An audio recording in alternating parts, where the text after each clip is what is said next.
में था तो ट्रेन स्टेशन से कुछ दूर पहले ही रुक गई। मैं उस वक्त ट्रेन के गेट पर ही खड़ा था।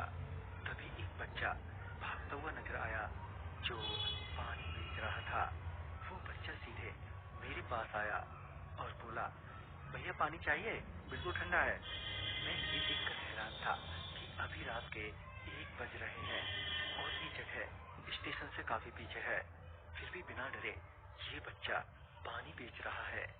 मैंने उससे पानी की बोतल खरीदते हुए पूछा, तुम्हें डर नहीं लगता? मैंने अभी इतना पूछा ही था कि ट्रेन खुल गई और वो बच्चा भी वहां से चला गया। फिर स्टेशन पर कुछ देर रुकने के बाद ट्रेन खुली और फिर एक बार स्टेशन से दूर जाकर ट्रेन रुक गई। ट्रेन के रुकते ही मैं फिर बोगी के गेट पर जाकर खड़ा हो गया था। मैं अभी गेट पर खड़ा हुआ ही था कि मुझे ट्रेन के बाहर से एक आवाज आई, नहीं, आप मुझे बिल्कुल भी डर नहीं लगता। जब मैंने उस ओर देखा तो पाया कि वो ही बच्चा ट्रेन के बाहर खड़े हुए मुस्कुरा रहा है। मैं उस बच्चे को वहां देखकर चौंक गया। अभी मैं उस बच्चे से पूछने ही वाला था कि वो यहाँ कैसे पहुंचा कि किसी ने मेरे कंधे पर हाथ रखते हुए कहा, यहाँ क्या कर रहे हो? S11 में थोड़ी प्रॉब्लम हो गई है, जल्दी चलो। मैं ये सुनते ही अपने साथी के साथ S11 के बोगी की तरफ बढ़ा। S11 की ओर जाते हुए मेरे साथी ने कहा, रात के वक्त यूं बोगी के गेट पर खड़ा मत हुआ करो, नहीं तो कुछ भी हो सकता है। इस पर मैंने उनसे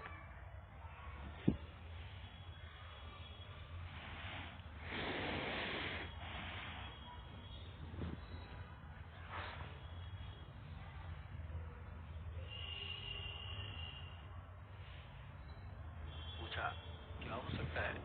वो मुझसे काफी पुराने थे और उन्हें इस रोड पर काम करते हुए काफी वक्त भी बीत चुका था, जिस वजह से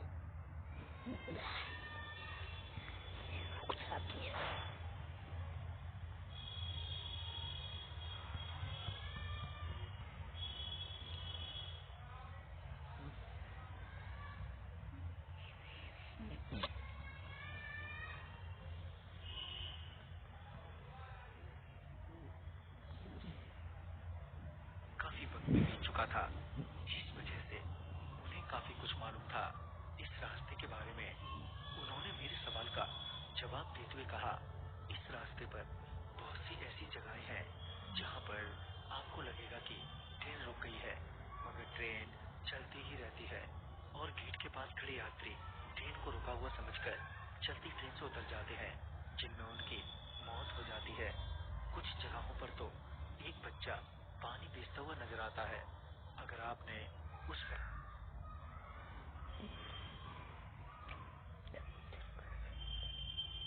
बच्चे से पानी खरीद लिया तो वो बच्चा फिर आपके पीछे पड़ जाता है। फिर वो बच्चा आपको हर जगह दिखाई देगा जब तक कि वो आपको मार ना दे। ये सुनने के बाद मैं एकदम से घबरा गया। मेरे बदले हुए चेहरे के रंग को देखते हुए वो बोले, अब तुम ये नहीं कहना कि तुम्हें भी वो बच्चा दिखा? इस पर मैंने अपना सिर हाँ में हिलाते हुए कहा, हाँ हाँ दिखा भी, और उससे पानी की बोतल भी खरीदी, और वो मेरे पीछे भी यहाँ तक आ गया है। ये सुनते ही वो अपना सिर पकड़ते हुए वहीं बैठ गए। फिर वो कुछ सोचने के बाद उन्होंने मुझे बोगी के अपर सीट पर बिठाने के बाद कहा, अब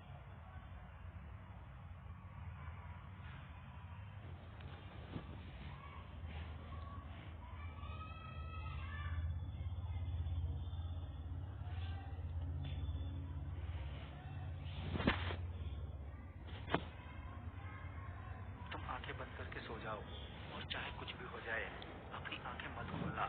अगर आंखें खुल भी जाए तो आसपास जो भी उस वक्त तुम्हें दिखाई दे उस पर विश्वास मत करना। तुम चुपचाप बस इस बर्थ से चिपके ही रहना जब तक ये धागा जो मैं तुम्हारे हाथ पर बांध रहा हूँ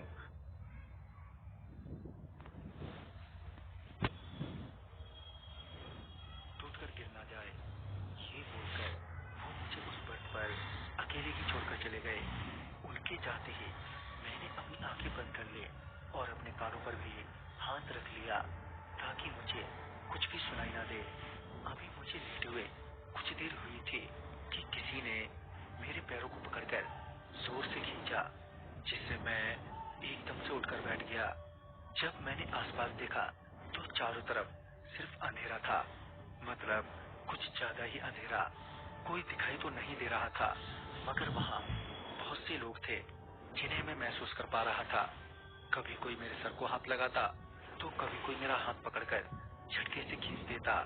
वैसे तो मैं अब तक अधमरा सा हो गया था, मगर मैं किसी तरह से अपनी जगह पर बना रहा और धीरे धीरे वो अंधेरा छूटने लगा था और माहौल भी अब शांत होने लगा था। सुबह तक सब कुछ सामान्य हो गया। जब मैंने अपने हाथ की ओर देखा तो पाया कि वो धागा भी अब हाथ में नहीं है। तभी वो मेरे साथी भी मेरे पास आ गए और मुझे देखकर सभी मुस्कुराए। बाद में उन्होंने बताया कि उन्हें लगा नहीं था कि मैं बचूंगा, मगर मेरी हिम्मत और किस्मत के कारण ही इस मुसीबत से बच पाया।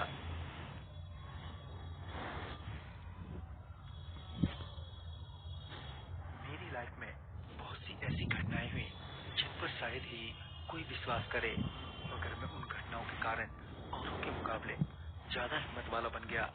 क्योंकि बुरे वक्त में हमें क्या नहीं करना चाहिए, ये सब सीखने को मिला। उस रात जब मैं ऑफिस से निकला तो रात तो हो ही गई थी।